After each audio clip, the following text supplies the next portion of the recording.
Coming in at number 38, John Morrison and The Miz as a tag team.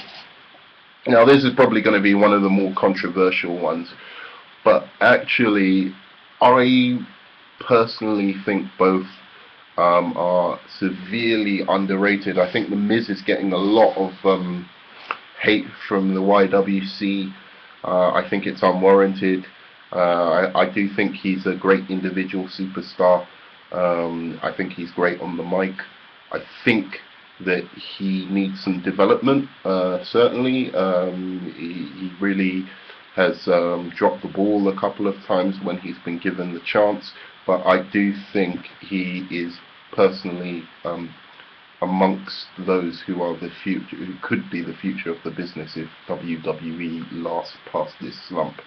I think he's very much a student of the game and studied a lot of the WWE superstars, and maybe hasn't quite found himself. As for John Morrison, I really liked him. I don't get, people who don't like John Morrison. I think he was funny. He was good on the mic. At least he was good on the mic when it was kind of pre-recorded, maybe not live. Maybe he needed some work on that. But I thought he, was genuinely quite a funny, amusing guy. He had a good gimmick. But I want to talk about them together as a tag team, because I actually think this was their best time, when they really showed potential. There was a show, I don't know if any of you have seen it, on WWE.com, which was, it was called The Dirt Sheets, and it was, the two of them saying they were winners and the rest of you guys are losers, and it was absolutely hilarious. It was a really funny show. I think it was one of the funniest things that the WWE have ever done, and both of them performed really sublimely in it.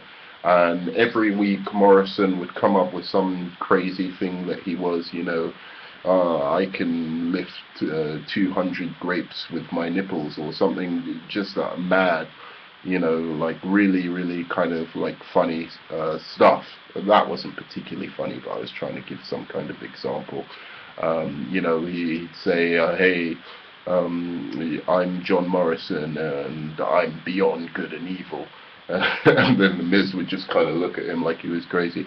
I think personally, altogether, John Morrison is a better package than The Miz, and I would have preferred him to continue on and maybe have been the heel in that situation, and Morrison the babyface.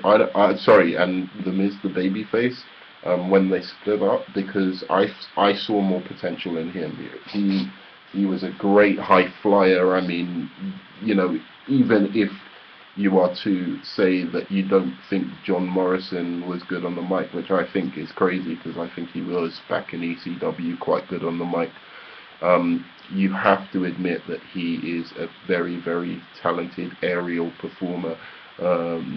He does things that just are pretty amazing and haven't been seen. And I've actually watched his video, which is worth a view as well, and you see a lot of kind of amazing stuff that he can do physically, that I think outside maybe Shelton Benjamin, there are very few who could perform the way John Morrison can. I think they were a great tag team. I think, looking back at it, probably one of the greatest of all time, and it's unfortunate that maybe they were at their peak when the WWE was at its lowest point in terms of ratings. So to you guys, I salute you. You very much entertained me, and I'm one of the losers who happens to be jealous. Thanks.